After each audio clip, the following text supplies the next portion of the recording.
దర్శనానికి అయితే ఎవరైతే వెళ్తారో ఖచ్చితంగా ఘట్టమ్మ తల్లిని దర్శనం చేసుకున్న తర్వాత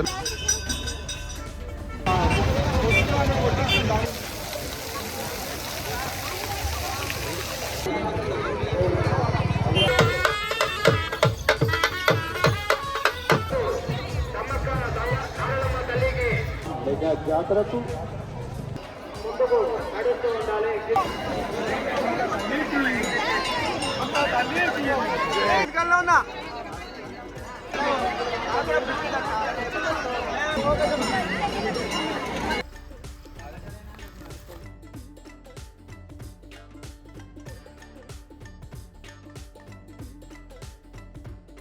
హలో ఎవ్రీవన్, నేను miss Teja. Welcome back to weekend Telugu travel vlogs. ముందుగా అందరికి జై శ్రీరామ్. మొన్న నేను అండ్ నా ఫ్రెండ్స్ తో కలిసి మేడారం జాతరకి అయితే వెళ్ళినాం. ఈ వీడియోలో మేడారం జాతరకు సంబంధించిన అన్ని డీటెయిల్స్ ఇస్తాను. మేడారంకి ఎలా వెళ్ళాలి, దర్శన విధానం అండ్ మేడారం జాతర యొక్క హిస్టరీ కానీ ఇలాంటివి క్లియర్ గా వీడియోలో ఎక్స్ప్లెయిన్ చేస్తాను. సో వీడియోని స్కిప్ చేయకుండా వీడియో ఎండ్ వరకు చూడండి. ఇంకా వీడియోలోకి వెళ్ళిపోదాం పదండి. తెలంగాణ కుంభమేళగా పిలిచే ఈ జాతరని మేడారం జాతరగా పిలుస్తారు. ఈ మేడారం జాతర ఎవ్రీ 2 years కి ఒక్కసారి మాఘ శుద్ధ పౌర్ణమి టైంలో 4 రోజులు అత్యంత వైభవంగా సంబరం ఆకాశం అంటేలా జాతరని ఇక్కడ చాలా గ్రాండ్ గా చేస్తారు. అండ్ ఏషియా ఖండంలోనే అతిపెద్ద గిరిజన జాతరగా మన ఈ మేడారం జాతర గుర్తింపు పొందింది. సో నేను అండ్ నా ఫ్రెండ్స్తో కలిసి హైదరాబాద్ నుంచి వయా వరంగల్ పసరా మీదుగా మేడారంకి కార్లో వెళ్ళిపోయినాం. అండ్ మనకి హైదరాబాద్, వరంగల్, ఖమ్మం, కరీంనగర్ లాంటి చాలా ఏరియాస్ నుంచి డైరెక్ట్ గా మేడారంకి స్పెషల్ బస్సెస్ వేశారు. హైదరాబాద్ నుంచి జస్ట్ సింగిల్ వే మేడారంకి పర్ పర్సన్ 700 రూపీస్ చార్జ్ చేస్తున్నారు. అండ్ వరంగల్ నుంచి 250 రూపీస్ చార్జ్ చేస్తున్నారు. ఇది only single way. And Medaram నుంచి సేమ్ ప్రైజెస్ తో డిఫరెంట్ ఏరియాస్ కి స్పెషల్ బస్సెస్ ఏర్పాటు చేశారు. అలా ఒక 1500 రూపీస్ లో మేడారంకి డైరెక్ట్ గా బస్ లో వెళ్ళి రావచ్చు. అండ్ ఒకవేళ హైదరాబాద్ నుంచి మేడారంకి బడ్జెట్ లో వెళ్ళాలి అంటే హైదరాబాద్ నుంచి వరంగల్ కి ట్రైన్ లో వెళ్ళాలి. పర్ పర్సన్ 100 రూపీస్ కాస్ట్ పడుతుంది. అండ్ వరంగల్ నుంచి డైరెక్ట్ గా మేడారంకి స్పెషల్ బస్సెస్ ఉంటాయి. పర్ పర్సన్ 250 రూపీస్ చార్జ్ చేస్తారు. అలా దర్శనం అయిపోయిన తర్వాత మళ్ళా రిటర్న్ వరంగల్ కి వచ్చి అక్కడ నుంచి హైదరాబాద్ బై ట్రైన్ లో వచ్చేయండి. అలా 800 to 1000 రూపీస్ లో మేడారం ట్రిప్ ని కంప్లీట్ చేసుకోవచ్చు. సో నేను అండ్ నా ఫ్రెండ్స్ తో కలిసి మాదాపూర్ నుంచి స్టార్ట్ అయ్యి ఉప్పల్, వరంగల్ మీదుగా ములుగు దగ్గరలో ఉన్న శ్రీ ఘట్టమ్మ తల్లి గుడికి వెళ్ళిపోయినాం. మేడారం జాతరకి వెళ్లే వాళ్ళు ముందుగా ములుగు దగ్గరలో ఉన్న శ్రీ ఘట్టమ్మ తల్లిని దర్శనం చేసుకొని వెళ్ళాలి. శ్రీ ఘట్టమ్మ తల్లి గుడి దగ్గర మనకి ప్రైవేట్ వెహికల్స్ వాళ్ళకి పార్కింగ్ ఫెసిలిటీస్ కూడా ఏర్పాటు చేశారు. సో మన కార్ ని ఇక్కడే పార్కింగ్ లో పార్క్ చేసి అమ్మవారి దర్శనానికి వెళ్ళిపోయినాం. అండ్ ఆర్టీసీ బస్సులో వచ్చే వాళ్ళకి కూడా ఇక్కడే సపరేట్ గా బస్ పార్కింగ్ ఫెసిలిటీస్ ఉంది. ఆర్టీసీ బస్సులో వచ్చే వాళ్ళకి కూడా ఈ ఘట్టమ్మ తల్లిని దర్శనం చేసుకోవడానికి ఆర్టీసీ బస్ వాళ్ళు 1/2 hour టైం ఇస్తారు. సో మనకి అంతగా ఏం ప్రాబ్లం ఉండదు. మేడారంకి వెళ్లే వాళ్ళు ఫస్ట్ ఖచ్చితంగా శ్రీ ఘట్టమ్మ తల్లిని దర్శనం చేసుకొని వెళ్ళాలి. అయితే ఈ ఘట్టమ్మ తల్లి ఎవరో కాదు, స్వయాన సమ్మక్క తల్లికి బంటు. అంటే శ్రీరాముడికి నమ్మిన బంటు మన ఆంజనేయ స్వామి ఎలాగో అలాగే సమ్మక్క తల్లికి నమ్మిన బంటుయే శ్రీ ఘట్టమ్మ తల్లి. ఇదే శ్రీ ఘట్టమ్మ తల్లి గుడి. లోపలికి వెళ్ళిపోదాం పదండి.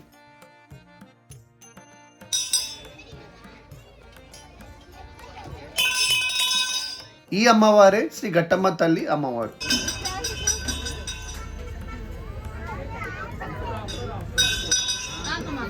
సక్సెస్ఫుల్ గా ఘట్టమ్మ తల్లి దర్శనం అయితే అయిపోయింది. చలో ఇంకా మేడారంకి వెళ్ళిపోదాం పదండి. ఇక్కడ నుంచి ఎగ్జాక్ట్ గా 50 kilometers ఉంటది. సో ఇంకా వెళ్ళిపోదాం పదండి.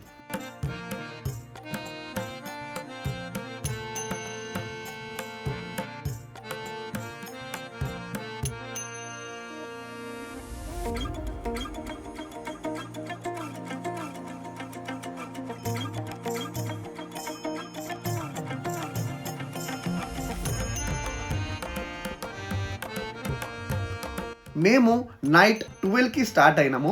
అండ్ మేడారంకి వచ్చేసరికి మాకు 6 అయింది. అలా మా కార్ని గుడి దగ్గరనే పార్క్ చేసి జాతరకి వెళ్ళిపోయినాం. ఇదే మేడారం జాతర ఎంట్రన్స్ దగ్గరనే జంపన్న వాగు ఉంటది. వెళ్ళిపోదాం పదండి. మేడారం జాతరకి వచ్చే వాళ్ళు ఫస్ట్ ఖచ్చితంగా ఈ జంపన్న వాగులో పుణ్య స్నానాలు చేసి అమ్మవారులని దర్శించుకుంటారు. ఇక్కడ ఒకవేళ ఎవరైనా తప్పిపోతే ఈ జంపన్న వాగు దగ్గర మిస్సింగ్ స్పాట్ అనౌన్స్మెంట్ సెంటర్ కూడా ఏర్పాటు చేశారు. అండ్ దాని పక్కనే వాష్రూమ్ ఫెసిలిటీస్ కూడా ఏర్పాటు చేశారు. మేము మార్నింగ్ వచ్చాము కాబట్టి వెదర్ అయితే చాలా కూల్గా ఉండే, ఇంకా ఆ కూల్ వెదర్ లోనే ఫ్రెష్ అప్ అయిపోయినాం. అలా మేమందరం జంపన్న వాగులో స్నానం చేసుకొని ఫ్రెష్ అప్ అయిపోయి అమ్మవారిని దర్శనం చేసుకోవడానికి వెళ్ళిపోయినాం. అండ్ ఇక్కడ అమ్మవారులకి బంగారం అండ్ ఎదురుకోళ్ళను సమర్పిస్తారు. అలా మేము ఇక్కడే బంగారం కొన్నాము. బంగారం అంటే నార్మల్ గా మనం వేసుకునే బంగారం కాదు, ఇక్కడ బంగారం అంటే బెల్లం. సో నేను అమ్మవారులకి సపరేట్ గా హాఫ్ కేజీ బంగారం తీసుకున్నా. ఇంకా అక్కడ నుంచి నా తల మీద పెట్టుకొని అమ్మవార్ల దగ్గరికి వెళ్ళిపోయినాం. బంగారానికి 80 రూపీస్ కాస్ట్ పడింది.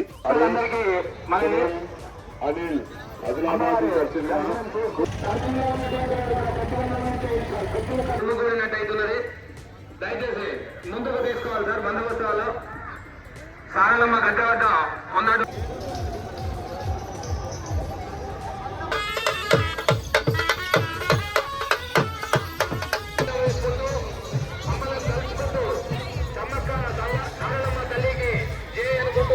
అలా నార్మల్ క్యూ లైన్ లోకి వెళ్ళిపోయినాం. మేము వెళ్ళిన రోజు అండ్ అది కూడా 4th డే మార్నింగ్ వెళ్ళినాం.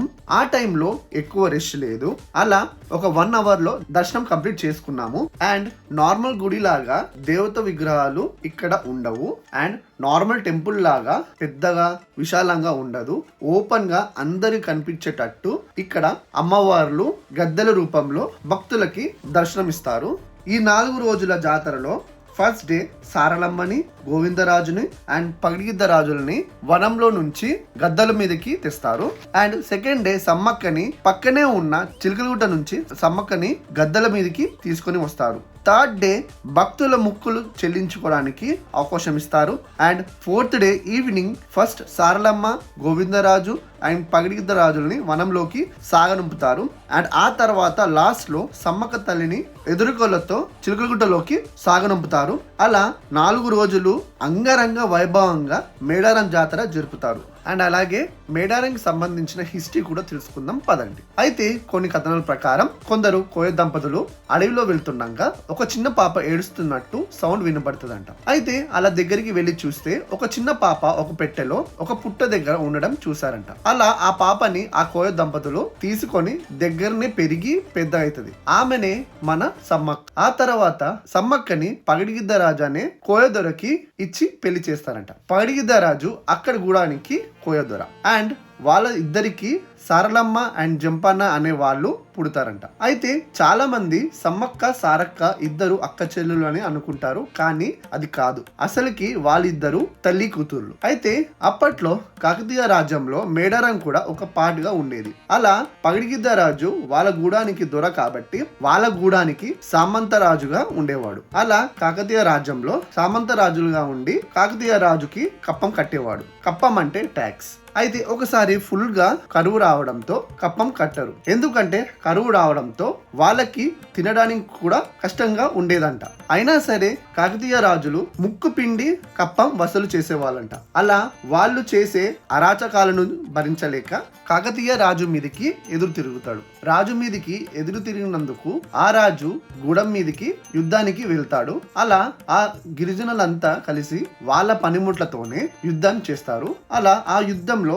సారలమ్మ, గోవిందరాజు, పగిడిగిద్దరాజు వీరమరణం పొందుతారు. ఆ తర్వాత చాలా గాయాలతో సమ్మక్క తప్పించుకొని చిలకలగుట్టలోకి వెళ్ళిపోతది. అండ్ అక్కడే సమ్మక్క అదృశ్యమైపోతది. అలా అక్కడే ఒక కుంకుమ బన్ని రూపంలో ఎవ్రీ 2 years కి ఒకసారి దర్శనం ఇస్తదంట. అలా గిరిజనులకి ఒక రోల్ మోడల్ గా ఆమెను దేవతలుగా పూజిస్తారు. అది ఫ్రెండ్స్ ఇక్కడి హిస్టరీ. నేను మేడారం జాతరకు రావడం ఇదే ఫస్ట్ టైం. అండ్ మాకు అమ్మవారి యొక్క అనుగ్రహం ఉంది అనుకుంటా. మేము లోపలి వరకు వెళ్ళి గద్దలను టచ్ చేసి మరి మొక్కుకున్నాము. అది కూడా చాలా అంటే చాలా రష్ లో అమ్మవారి యొక్క కృప దయ దీవెనలు మా మీద ఉంది కాబట్టి మాకు ఈ అదృష్టం దక్కింది. అసలు నిజంగా ఎక్స్పీరియన్స్ అయితే వేరే లెవెల్. అసలు అక్కడ వైబ్ అయితే వేరే లెవెల్ గాయస్. అండ్ అమ్మవారిని దగ్గర నుండి మొక్కిన అసలు మాటలే లేవు వర్ణించడానికి. అంత డివోషన్ డివోషనల్ గా ఉండే అక్కడ ఫస్ట్ సమ్మక్క తల్లిని దర్శనం చేసుకున్నా, ఆ తర్వాత సారలమ్మ తల్లిని దర్శనం చేసుకున్నా, ఆ తర్వాత గోవిందరాజుని అండ్ పగిడిద్దరాజుని గద్దెల్ని కూడా దర్శనం చేసుకుని అలా మా దగ్గర ఉన్న బంగారాన్ని అమ్మవార్లకి సమానంగా సమర్పించుకున్నాం. మా దర్శనాన్ని సక్సెస్ఫుల్ గా కంప్లీట్ చేసుకొని వచ్చేసాం. అసలు నిజంగా ఈ ఎక్స్పీరియన్స్ అయితే నేను ఎప్పటికీ మర్చిపోలేను, అంతలా గుర్తుండిపోతుంది. జై సమ్మక్క, జై సారక్క.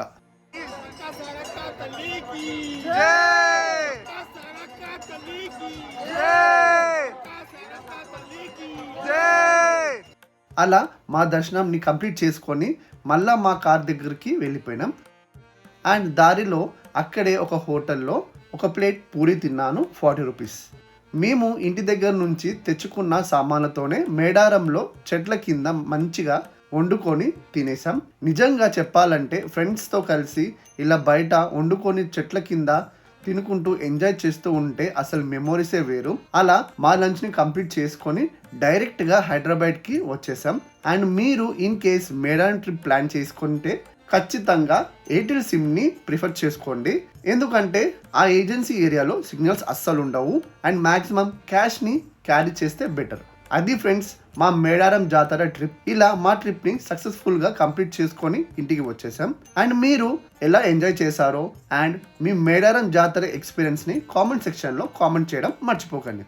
సో నేను కార్లో వెళ్ళాను కాబట్టి పర్ పర్సన్ 2000 రూపీస్ బడ్జెట్ అయ్యింది. ఈ వీడియో మీకు నచ్చినట్టయితే ప్లీజ్ లైక్ చేయడం మర్చిపోకండి అండ్ అలాగే మీ ఫ్రెండ్స్ అండ్ ఫ్యామిలీ మెంబర్స్కి షేర్ చేయడం మర్చిపోకండి. అండ్ నా ఎక్స్ప్లెనేషన్ని నచ్చినట్టయితే కామెంట్ చేయడం మర్చిపోకండి. అండ్ సబ్స్క్రైబ్ కొట్టి పక్కనే ఉన్న బెల్ ఐకాన్ని క్లిక్ చేసి నోటిఫికేషన్ని ఆల్లో పెట్టుకోవడం మర్చిపోకండి. మరో వారంలో మరో వీడియోలో కలుద్దాం. Thanks for watching. రామ్ అందరికి. జై సమ్మక్క, జై సారక్క.